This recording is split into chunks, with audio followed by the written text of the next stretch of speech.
xaalis boo xam ne daf ko jëlee trésor public ne moom la ko jox mu campagne ko est-ce que tey mun nañu am certitude que ni le régime Pastef du protéger Moustapha Diop parce que dafa nekkoon xëy na ci yoonu nekk seen allié. waaw sànq xam nga ci bonne gouvernance la ñu jógee bonne gouvernance amul wax kii mooy sama xarit kii moo far ak man kii laa bëgg non. tant ñu bëri loolu lañ xalaat ci dossier Azer ak ONAS. mais ñu bëree le fait que mu yéex nii. soo ma nee sax ñu bëree ça pose des problèmes en matière de proportion il faut éviter ce genre de kii. mais ñu bëri laa mën a wax defal naa yow j'ai remarqué que boobu du am sa d'accord ak man parce que soo nee lu bëri c'est relatif beaucoup c'est par rapport à quoi si nous sommes 18 millions de Sénégalais 4 personnes sur 18 millions. donc je dis certains pour qu'on avance. voilà certains. Oui. Ah, d'accord mais bàyyi di wax yooyu. d'accord certains voilà. alors donc problème bi nii la léegi lañ jógee ñuy wax bonne gouvernance amul wax kii mooy sama maam kii mooy sama rak kii mooy sama militant kii mooy sama lépp ñëpp a yem devant la loi te c'est le principe de Ousmane Sonko nga nekk frère am nga nekk sœur am nga nekk son meilleur militant nga nekk son proche collaborateur nga nekk léppam booy dugg yëfu tappale il est sans état d'âme. qu'est-ce qui nous le garantit qu'est-ce qui nous le garantit. lan moo ñu koy garantir. les faits. parce que Macky Sall waxoon nañu fi gestion sobre et vertueuse. je ne protégerai personne. xam nga tam ku rëbbi ndey sama. waaw déglu ma soo non bul indi fi aussi beneen problème man du ma tudd Ousmane Sonko nga bëgg ci dugal Macky Sall c'est de la provocation dañoo te mënoo comparer les deux espèces là ça aussi il faut faire très attention doo bàyyi ma tudd Ousmane Sonko man gaaw ma di tudd ay nit mais doo wax du ma tudd Ousmane Sonko nga bëgg profiter pour dugal un autre nom le nom là est trop chargé rarement laa koy prononcer. tour bi c'est trop chargé négativement. Macky Sall. alors que Ousmane Sonko dem na ba xale nan lañ koy waxee mag ñi nan lañ koy waxee religieux nan lañ koy wax mu sell mi di nga mélanger un nom chargé par rapport à tour mu sell mi tooñ nga ñu bëre dans leur foi parce que mu sell mi entre je ne te l'apprends pas dafa am une charge religieuse boo xam ne wane na la pureté de l'homme. mais foofu laa ko mën a waxee defal nag alors doo jël. quelqu'un qui est une référence en matière de pureté en matière de conviction en matière de foi nga bëgg ko mélanger ak keneen koo xam ne entre nous franchement il est négativement chargé dafa mel ni mën nga bëgg a provoquer. waaw kon bay man may tudd Ousmane Sonko non quand même c'est sérieux quand même. invité la ba fii di la provoquer loolu xam nga ne du sama jikko aussi. non duñ fi wax affaire Ousmane Sonko mais mënuma la bañ a laaj nga bëgg ci dugal ay Macky Sall. mais c'est parce que dama bëgg nga wax ñu fii. yan garantie. voilà yemal foofu mais la ñu mën a sukkandiku.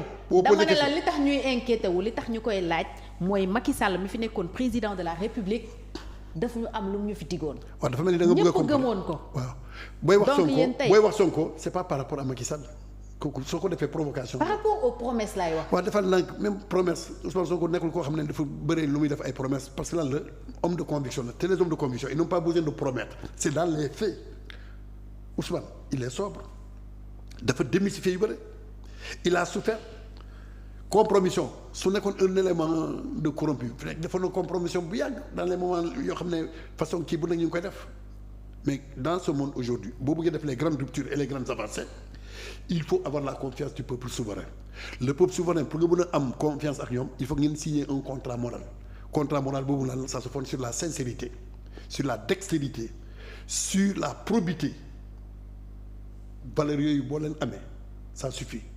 La victoire de Ousmane Sonko elle n'est pas née du hasard depuis que le monde est monde mosuñu gis un parti politique boo xam ne le financement de ses activités la prise en charge financière de toutes ses activités relève de la seule volonté des militants à la base nga xam ne ñoo gën a sonn lan la parce que kenn ku nekk gis na boppam aussi bien dans son parcours que dans son discours. loolu nangul nañ leen ko c'est inédit. alors léegi toll nañu dans les faits léegi ñun ñoo nekk ici tu verras bien que Abdou Sané a fait une bêtise Abdou Sané ira répondre kooku c'est simple. on est là au présent ñii di wax noonu c'est parce que ils n'ont jamais cru que loolu mën na bañ a nekk ils sont nostalgiques de leur pratique ancestrale ñu xalaat ni ñëpp comme ñoom la ñu mel parce que lan la bul fàtte ni la première bataille l'angle de tir boo xam ne moom la gars yi doon viser de trop pour atteindre Ousmane c'est quoi c'est de tout faire pour woon ni ñun ñëpp a yem Ousmane n'est pas original il est comme nous chaque fois loolu mbóot boobu la ñu doon wut pour wan ni ñun ñëpp nous sommes les mêmes. Il ne veut pas reconnaître à Ousmane une originalité, une spécificité et une forme de démarcation par rapport à un système pourri. Alors, donc, les faits sont là. yaa ngi fii maa ngi souhaité yàlla joxaat la 100 ans de vie. Le jour où il y aura un élément boo xam ne dafa trahir par rapport à ça woo ma téléphone je serai le premier à tirer avec toi tey je sais que loolu du mës a am donc pour te dire encore une fois que ñi ngay wax noonu ils ont commencé à nangam non moom la Freud di wax refoulement c'est-à-dire que li nekk ci seen kii moom la ñuy génnee tey ñu ko à travers un rêve mais Ousmane est intransigeant Pastef est intransigeant amul wax on va protéger X contre Y ñëpp a yem mais ku fi ku dëng tu assumes et tu en tires toutes les conséquences de droit personne ne protège personne ku bëgg a protéger sa bopp da ngay jubal da ngay jubanti. On n'a pas cette impression ci dossier.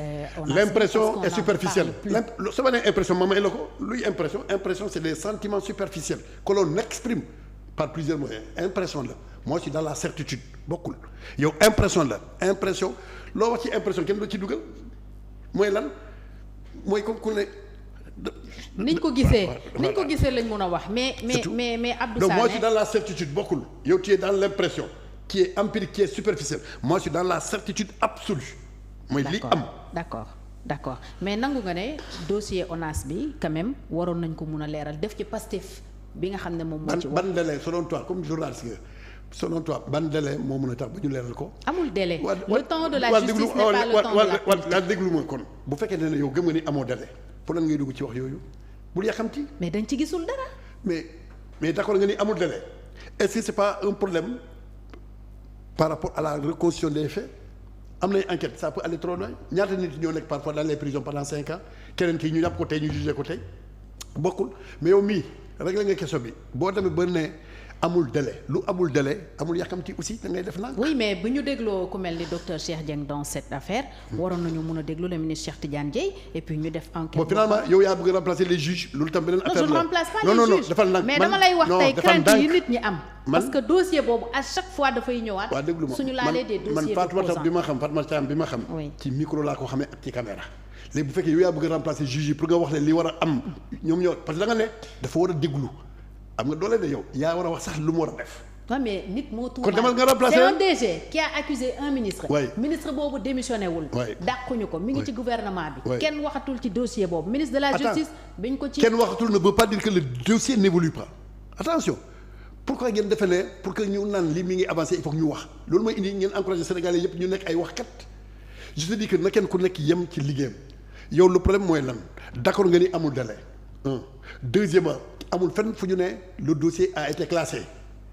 mais su amulee délai peut-être que des facteurs yoo xam ne maîtriser ma ko ñoo mën a expliquer jusqu'à présent que yow amoon li nga bëgg man amoon li ma bëgg mais nañu def ndànk nañu tey. et loolu mooy susciter crainte yi parce que yàgg nañu fi dégg sous les régimes précédents une enquête est en cours fa lay jaaree nax saay kenn dootu ci wax. régime précédent ñun moom la ñu tuddee système mais ñu ngi xeex système boobu ça n'a pas de sens mënoo ñu confondre ak ce système là sinon notre projet est voué à l'échec ni ma la ko waxee notre projet tient lieu parce que là c'est le meilleur hommage qu'on puisse rendre à ces 80 personnes qui sont décédées ainsi qu'aux nombreuses victimes et leurs parents. Au nom du projet. Voilà donc il faut faire doucement il faut pas comparer ensuite il faut éviter li gars yi di wax ci grand place yi non grand place c'est des opinions qu'on donne man ce que je donne c'est des points de vue. mais grand place boobu askan bi fa lay waxee lim xalaat te yéen li askan bi di xalaat crainte yi askan bi am inquiétude yi askan bi am da ngeen ko war a dégg pour ngeen mun ci apporter ay réponses. et puis soo nee askan bi yaa ngi encore ci volume. ñenn ci askan bi très bien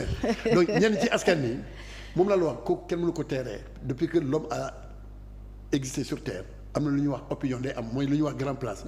mooy le oui dire mooy dëgg naa yooyu day dem tout mais yow tey en tant que journaliste. boo yoree sa rédaction doo traité information boo xam ne dëgg naa. pourquoi parce que doo ko jox maanaam.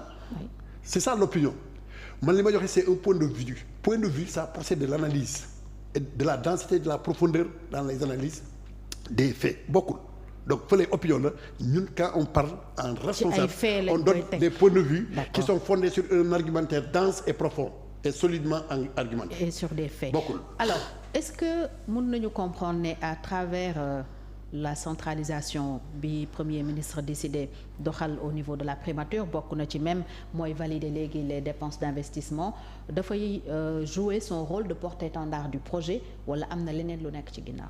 D'abord le mot centralisé ça appartient à l'idéologie marxiste-léniniste ñoom ñooy parler de centralisation d'un point de vue idéologique le mot centralisé c'est ça donc dans la centralisation c'est quoi c'est le groupe au détriment de l'individu groupe bi mooy décider au détriment de l'individu le groupe est plus puissant que l'individu. Donc c'est la primature et non Ousmane Sonko. Non defal nag c'est-à-dire que yow yaa utilisé fii nu muy centraliser moo tax ma bëgg a def nuance sur les termes la centralisation est un terme qui appartient à la famille des sociaux tels que les marxistes et cetera ñoom ñooy naan bureau central et cetera tout ça les socialistes bon alors donc